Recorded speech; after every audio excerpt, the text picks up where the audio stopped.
Newsfirst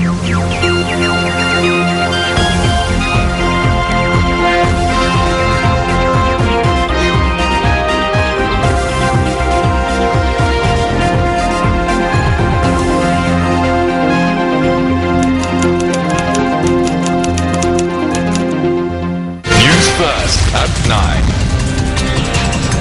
Hello, good evening and welcome to the News at 9, live from the Newsfirst Centre in Colombo. I'm Nadim Majid. And I'm Inusha Ratnasekara. Let's start off with a look at your headlines for tonight.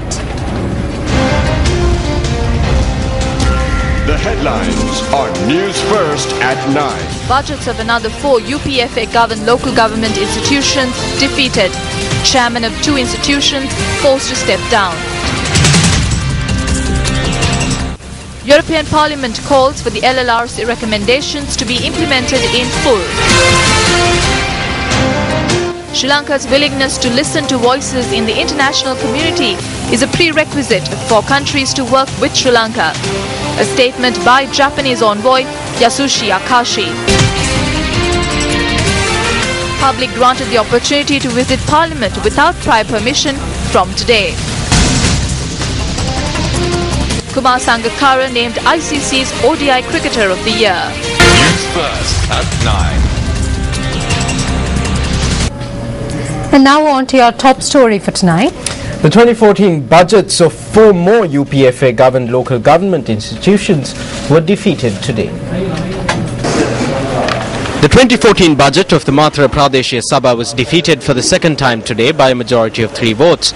At the open vote held today, 5 UNP members and 5 UPFA members of the Pradesh Sabha cast their votes against the budget. 1 UNP member cast his vote for the budget. A tense situation arose in the Pradesh Sabha following the defeat of the budget. A few people were traitorous against this. This is because I did not allow for wrong to take place. What we saw today is that government members cast their vote against the government and against corruption and terror, not against the chairman. The government members of the Pradesh Sabha who voted against the budget left the council chamber with a police security detail. A group of employees of the Pradesh Sabha then staged a demonstration pledging support to the chairman. When looking at the budget document, it is clear that it is a mere document. The chairman did not know what was contained in the budget presented by him. It was just some numbers. They attempted to buy over our members. The budget of the Kasbah Urban Council too was defeated for the second time today. 2 government members of the Pradesh Sabha, including the deputy chairman, joined the 7 opposition members in voting against the budget. The 2014 budget of the Bentoda Pradesh Sabha was defeated by 4 votes today. In a secret ballot held today, the budget received 4 votes for and 8 votes against. The 2014 budget of the Madhawachya Pradesh Sabha was defeated by 3 votes. 4 UPFA members of the Pradesh Sabha joined the 2 UNP members of the Pradesh Sabha in voting against the budget. The deputy chairman was among the members who voted against the budget. The chairman of 4 Pradesh Sabhas governed by the UPFA lost their positions in recent weeks as their budgets were defeated on 2 consecutive occasions. The chairman of the Palliagoda Urban Council and the Rajanganya Mirigama, Amblipiti and Alawa Pradesh Sabhas thus lost their positions. Meanwhile, the 2014 budgets of the Ududumbura, Wattala, Kasbah, Bope Poddala and Homagama Pradesh Sabhas, which are governed by the UPFA, have been defeated in the first instance.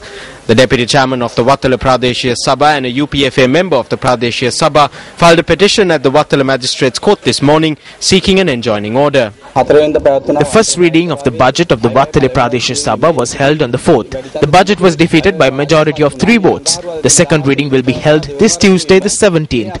Since the chairman has resorted to thuggery and violence to resolve this problem in this time frame, instead of using political means, he filed a petition at the Wattala Magistrates Court today. A clear order was issued. As the petitioner requested for security within the Pradesh Sabha limits and the rights to travel from our homes to the Pradesh Sabha and safely cast our votes. The court accepted our request and our petition and issued an order on the chairman of the Wattala Pradesh Sabha and the OIC of the Wattala Police today.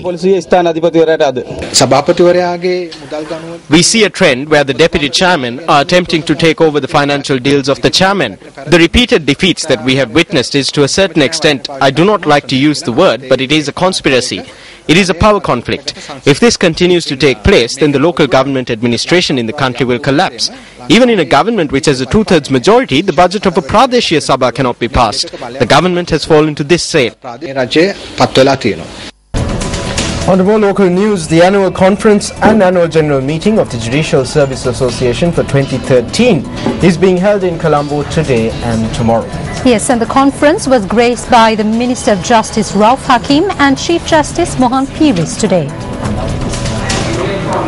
The annual conference is the largest single event of judicial officers of the first instant courts in Sri Lanka, centered around the theme Judicial Accountability and Challenges Ahead. There has to be a very vibrant and independent media to take the message of accountability to the people. However, in this respect, media has been very much circumspect. The imaginary threat of contempt of court looms large on them. All of us understand that media should be encouraged to take the message of truth to the people, whilst protecting the integrity and causing the least adverse impact on the honor and dignity of the judiciary. We need to mold the law in its creativity, in its functionality, to meet the needs of the community. Do we go to Bakamuna, for example, a little village? If you heard of it, Bakamuna is between Hingurakoda and Dambulla. Now just imagine if you go to Dambulla and order 100,000 rupees bail, cash, with 2 government servants. The only government servant might be the judge himself in the whole village. Right? Just imagine. But that's what the law says. Release the man on bail on sufficient sureties to ensure that he gets to court.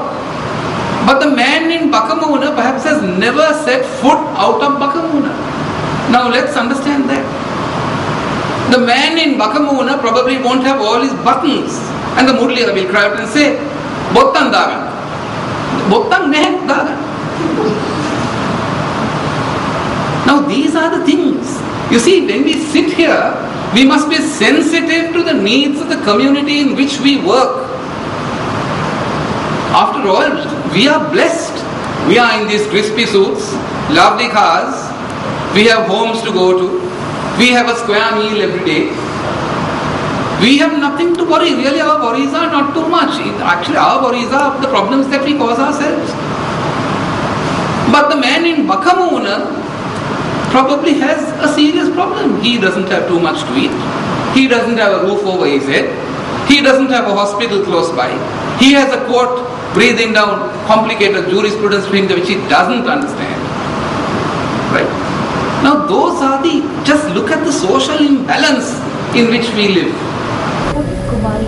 On to one of our headline-making stories tonight. Speaking at a media briefing convened at the Japanese embassy in Colombo today, at the conclusion of his visit to Sri Lanka, the Japanese Special Envoy Yasushi Akashi said that Sri Lanka's willingness to listen to voices in the international community is a prerequisite for countries to work with Sri Lanka. Yes, now Akashi also noted that he had held candid and frank discussions with senior government officials and President Mahinda Rajapaksa during this visit. It is a strong hope of Japan that imposing its will upon Sri Lanka should not be the basic attitude of the international community.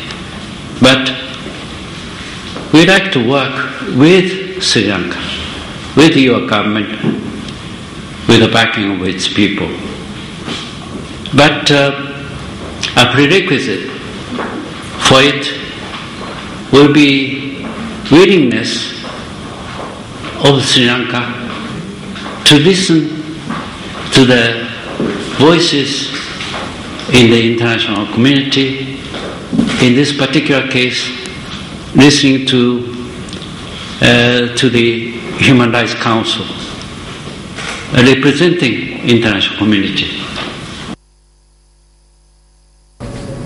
Now, on a related note, the European Parliament has passed 3 separate resolutions, including a resolution calling on the Sri Lankan government to implement the recommendations of the Reconciliation Committee in full. In a press release, the members of the European Parliament say that they appreciate the restoration of peace in Sri Lanka and welcome the first ever elections in the northern province. However, they note with concern that, quote, the presence of government military forces in the former conflict areas remains considerable, unquote, and that there are continuing reports of intimidation and human rights violations. The press release by the MEPs states that the Sri Lankan government must intensify its efforts to fully implement the recommendations concerning credible investigations, demilitarization and the establishment of land dispute resolution mechanisms, amongst others.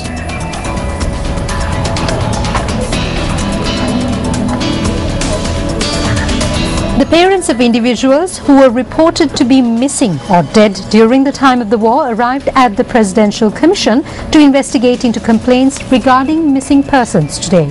That's right, Inoshi. Now, these parents met with the Commission and presented a memorandum. The Presidential Commission to investigate complaints regarding missing persons was established as a result of the recommendations made by the Lessons Learnt and Reconciliation Commission. The Dead and Missing Persons Parents Association arrived today at the Commission and handed over detailed documentation of their loved ones whom they have not seen or heard of since they were reported missing. The convener of the association, Ananda Jayamanna, says that some of the missing persons were forcibly taken away from their families by the LTTE during the time of the war. The Deputy Chairman of the Eastern Provincial Council, M.A. Subair, and Provincial Councillor Amir Ali also produced documents to the Commission.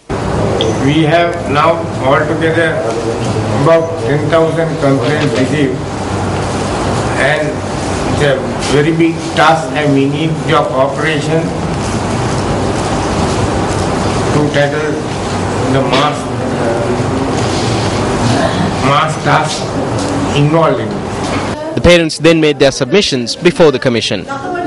பதினாறு வயது பிள்ளை ஸ்கூலுக்கு போனவ பிடிச்சி போனவங்க தான் இதுவரைக்கும் நாங்கள் காணல. எத்தனையோ குடும்பங்களும் இதில் இருக்குது, ஒன்று இருக்கா இல்லையாண்டது தெரியாமையும் சில தாய்மார் கிடந்து செய்கிறாங்க. அப்படி ஒரு வீட்டுக்கு ஒரு பிள்ளையோ புருஷனையோ இழக்காதவங்க யாருமே இல்லை. யுத்தத்தால் நாங்கள் முழுமையாக பாதிக்கப்பட்டுட்டோம். அந்த யுத்தம் இன்றைக்கு இல்லாமல் போயிட்டு அதை நான் பெருமளவில் நான் நிறைவேற்றுறேன். இனி இந்த இலங்கையில் அப்படியான ஒரு நிலைமை வேண்டாம். The Commission also made a request from the Dead and Missing Persons Parents Association. If there is any difficulty or any fear to furnish us with details regard to the missing person, please inform us. We will do everything to create a peaceful environment for you to furnish us with details. A group of residents from Sarnapala Himimavata in Vanathamulla lodged a complaint at the Human Rights Commission today.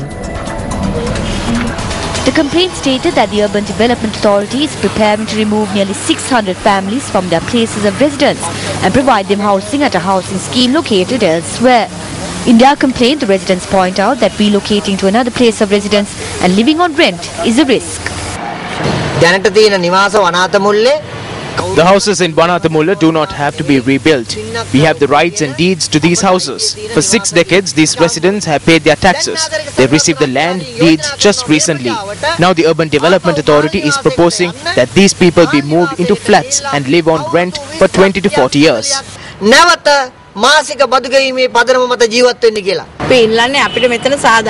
are asking to be treated fairly. We were given forms to obtain new houses. We don't want new houses. We already have houses that are bigger than the houses they are making. Still in local news, Parliamentarian Sujiva Senasinghe expressed the following views at an event held at the Hamdani Arabic School in Maligawata. None of the politicians came here when the UDA tried to evict the people in Slave Island. The mayor could have spoken on behalf of us during the case. He never cited this area. Certain groups are now working with the government. At that time, Mr. Farzan and I took over the Slave Island court case. We must respect the verdict of the courts. They were forced to grant this verdict. We spoke to the people. It was promised in courts that the people will receive houses in the same area. It was said that luxury apartments will be given to them. It was also promised in court that if they are not willing to take the apartments, then they will be compensated in monetary value. It was a major battle. If not, these people will be dumped somewhere and they will have to stay there. There is a court verdict which says that they need to be settled in this place. Now, politicians are expressing various views. There are persons who engage in politics with cinnamon poles in our party. They are bankrupt. They are saying that I settled this case in order to support the government. We cannot simply settle something.